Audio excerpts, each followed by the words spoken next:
안녕하세요. 예네요.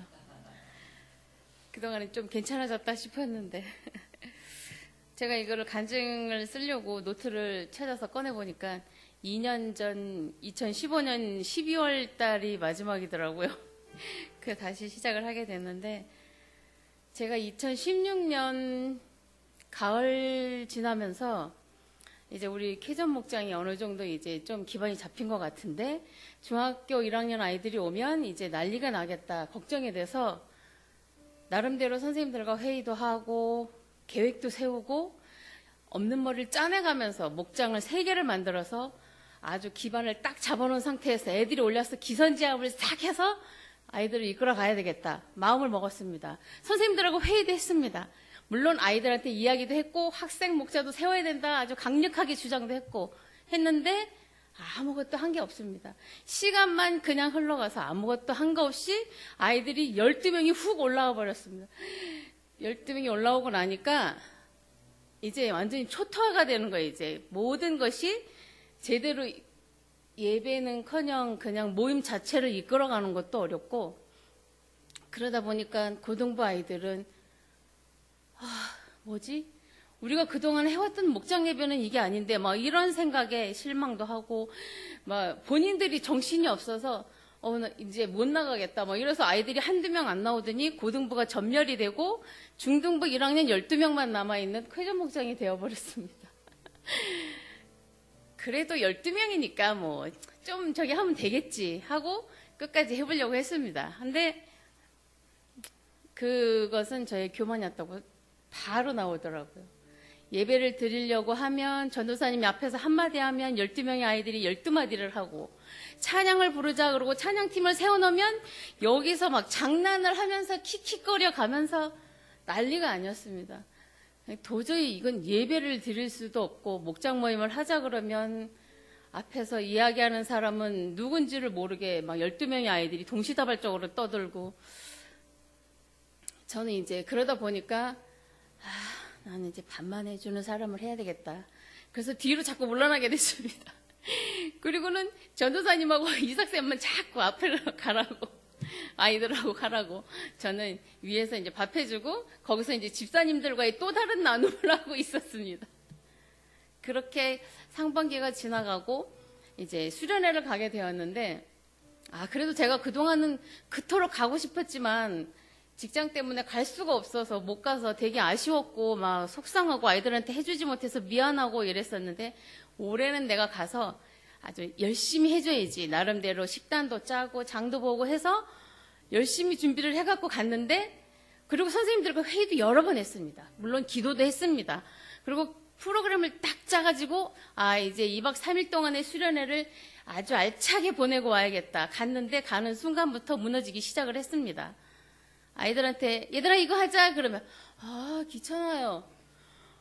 얘들아 이거 해야 되는데 그러면 하지 마요, 안 하면 안 돼요? 뭐 이러고 도대체가 할 수 있는 게 없었습니다. 막 덥다고 짜증내고 자기 앞에 에어컨 바람 안 온다고 싸우고 선풍기를 끌어안고 있다 선풍기 망가뜨리고, 그러다가 아이들이 짜증이 막 이제 극도로 막 올라오니까 막 이쪽 저쪽에서 막 서로 치고받고 싸우고, 수련회 가서 치고받고 싸우는 건 제 머리 털라고 처음 봤습니다.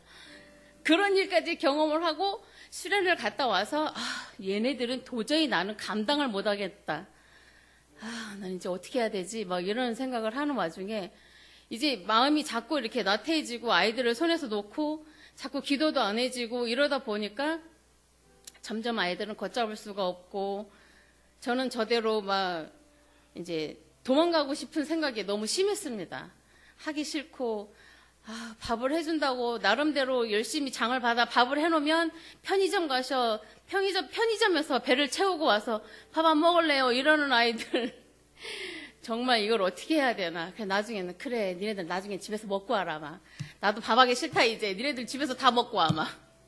이렇게까지 그냥 이야기를 해버리고 마는 제가 되어버렸습니다. 그러다 보니까 저는 저대로 제가 이렇게 뭔가 해보려고 했는데 잘 안 되고 막 이러니까 마음이 너무 답답하고, 이게 제 삶이 그냥 이렇게 중심을 잃어버린 삶이 되어버린 것 같은, 그러다 보니까 집안에서도 일단 기도가 없어지고 말씀 보는 게 없어지고 아이들을 위한 기도를 더욱더 해야 되는데 그럼에도 불구하고 저는 그냥 아이에 다 손 놓고 말아버린 그런 상태가 되어버렸고 그러다 보니까 자꾸 이것저것 짜증나고 불만이 자꾸 생기고 마음에 드는 거 하나도 없고 이제 나는 나 나름대로 7년을 했으면 됐어 이제 그만해도 되겠지 막 이런 마음에 급기야는 목사님께 말씀을 드렸습니다. 목사님 저 이제 더 이상 못하겠습니다.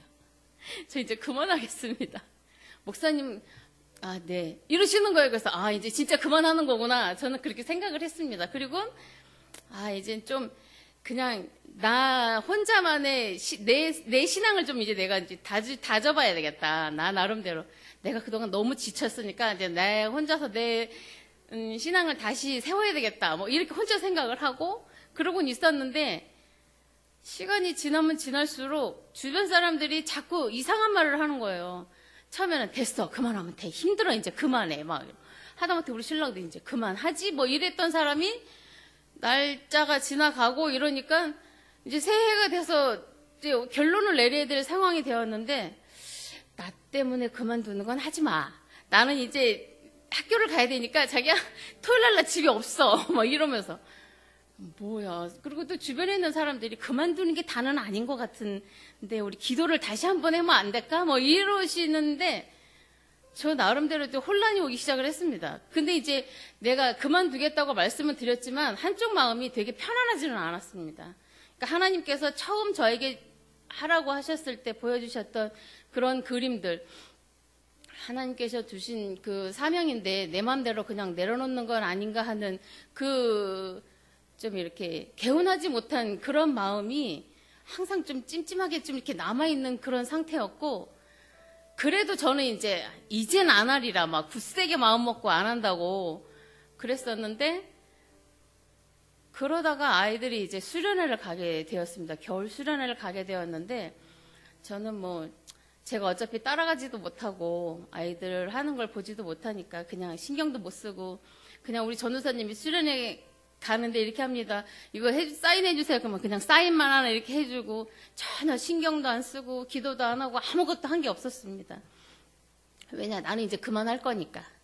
나는 이제 그만할 거니까 나만 책임 되니까 이제 안 할 거니까 신경을 안 썼는데 아이들이 수련회를 갔다 오고 나더니 성경 말씀을 공부하고 싶어 하고 뭔가 이렇게 주님에 대해서 자꾸 알고 싶어 하는 그런 모습들이 보이더라고요.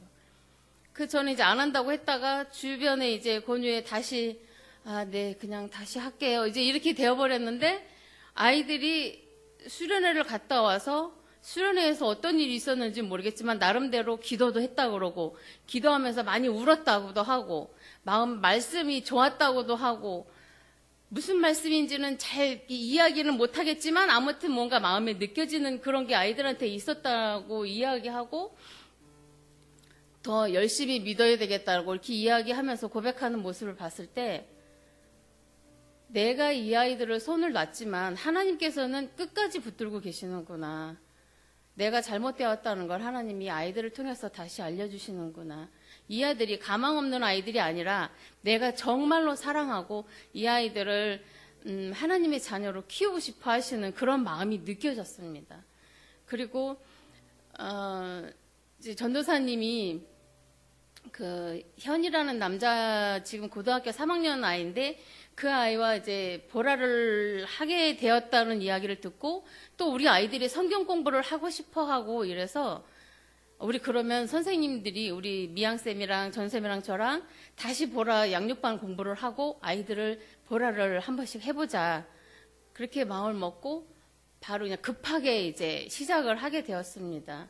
그래서 목사님께 말씀드려서 이제 다시 수업을 받기 시작을 했고 아이들과 한 명씩 이제 1대1로 양육을 시작을 했는데 저는 이제 오성이라는 아이와 함께 하게 됐습니다.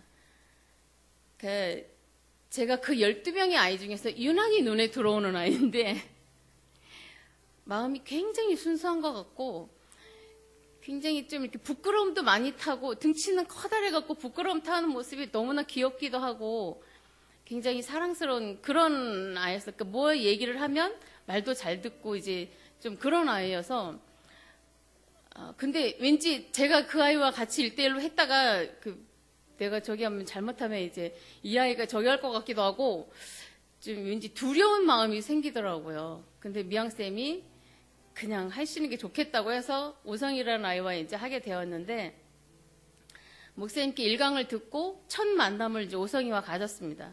근데 둘이서 남자의, 그것도 나이 차이도 엄청 많이 나고 내가 아들을 키워보지도 않은 그런 사람이 그 아들을 앞에 앉혀놓고 무슨 얘기를 해야 되는지, 요즘 아이들이 좋아하는 게 뭔지도 모르는 내가 뭐를 어떻게 해야 될지 진짜 막막했습니다. 만나기로 약속을 했고, 그래갖고 전화기만 계속 부드럽고 벨만 울리면 오성인가 보다. 아, 못 온다고 하나 보다. 아, 이러면 난 너무 좋겠다. 막 이러면서. 전에 정화라는 학생과 할 때는 얘가 또 못 온다 그러면 어떡하지? 막 이런 마음이었는데, 이번에는 못 온다고 해줬으면 좋겠다. 그랬었는데 오성이 아무런 답도 없고, 오성아 오늘 만나는 거 맞지? 그랬더니 네. 이따 올 거지? 네. 너무 적극적인 거예요, 아이가. 그래서 일단 이제 만났어요. 7시 반에, 지난주 목요일날 7시 반에 만나서, 자, 저녁 먹었냐? 했더니 안 먹었대요. 그럼 밥 먹으러 가자. 이래서 이제 밥을 일단은 사 먹였어요. 사 먹이고 할 얘기가 없더라고. 둘이 앉아서 밥을 먹는데. 그리고 저는 이제 집에서 퇴근해갖고 와서 제대로 아침, 점심을 못 먹은 상태에서 이제 퇴근해갖고 왔는데, 엄마랑 이제 남편이랑 같이 이렇게 밥을 먹으면서 저도 옆에서 이제 이렇게 먹게 된 거예요. 그러니까 나는 이제 배가 불러서 밥을 못 먹는 상태고, 오성아 너 먹어 이제 이랬는데, 걔는 걔대로 혼자 쑥스러우니까 제대로 먹지도 못하고, 그래서 이거는 이렇게 싸서 이렇게 먹으면 더 맛있어 막 이러면서 이제 계속 혼자 거의 다 먹고서 이제, 그래도 나름대로 이야기가 이어지더라고요. 엄마는 뭐 하시니? 아빠는 뭐니? 호구조사부터 시작을 해서 이제 요즘 뭐하고 지내니? 뭐 별 아무것도 아닌 그냥 일상생활을 계속 근데 나 혼자 질문을 하고, 오성이는 단답형으로 대답을 하고, 그러다가 이제 밥을 다 먹고 차를 마시러 가자고 해서 이제 차를 마시러 가서 이 보라에 대해서 이야기를 해줬어요.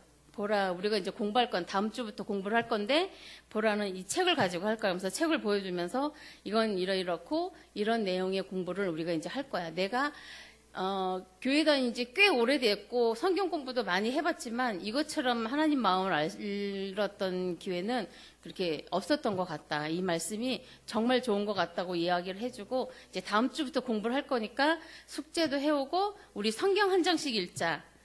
그래서 요한복음을 읽기 시작을 했어요.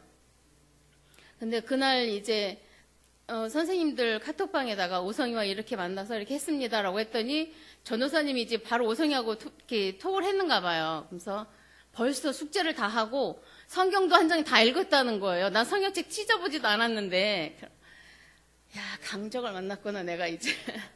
이제 큰일 났네. 이제 나 공부 안 하면 안 되겠구나. 막 이런 생각에 나름대로 이제 한편으로는 굉장히 기대가 되고 한편으로는 걱정도 되고, 그런 와중에 어제 일강을 했어요. 그래서 이제 일강을 했는데 숙제도 정말 착실하게 잘 해갖고 왔더라고요. 답도 막 열심히 써갖고 오고, 저는 그 숙제를 하면서 맨 마지막 문제에 답을 못 썼거든요. 처음에 공부할 때. 근데 마지막 문제까지 전부 다 문제까지 답을 다 달아갖고 오고, 나름대로 진짜 최선을 다해서 한 모습이 보이는 거예요. 성경책도 요한복음을 6장까지 다 읽었다는 거, 날마다 한 장씩. 그래서 어머, 정말 모범생인 학생을 만났구나 막 이러면서 이제 보라를 시작을 했는데, 이야기를 할 때마다 이 아이가 뭔가 이렇게 스포니처럼 빨아들이고 있다라는 느낌이 들었어요. 표정에서.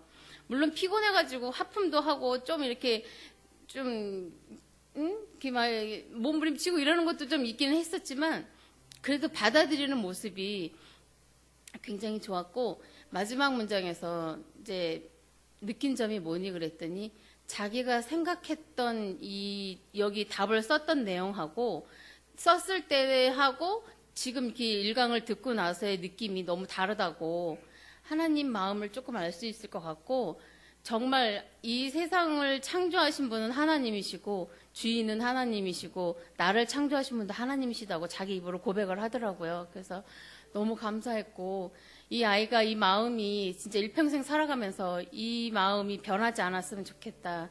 그래서 끝나고 나서 혼자 그렇게 기도를 했습니다. 하나님, 우리 아이들이 참으로 일평생 살아가는 동안에 하나님 저버리지 않는 삶을 살아가게 해달라고 그동안 제가 손 놓아버렸던 기도를 다시 시작하게 되었고 그 이제 하려고 하는데 제가 이렇게 간증을 준비하려고 했는데 제일 먼저 걸렸던 게 두 가지가 걸리더라고요. 하나님의 뜻을 내 맘대로 저버리려고 했던 거, 그러니까 하나님께서 주신 내 사명을 내가 내 맘대로 접어버리려고 했던 것과 내가 놓아버린 아이들 하나님께서는 끝까지 사랑해야 한다는 것을 다시금 알려주신 것 같아서 그 부분을 이제 회개하게 되었고 그 이제 아이들과 보라를 이제 한 명씩 다 해보려고 해요. 우리 선생님들이랑.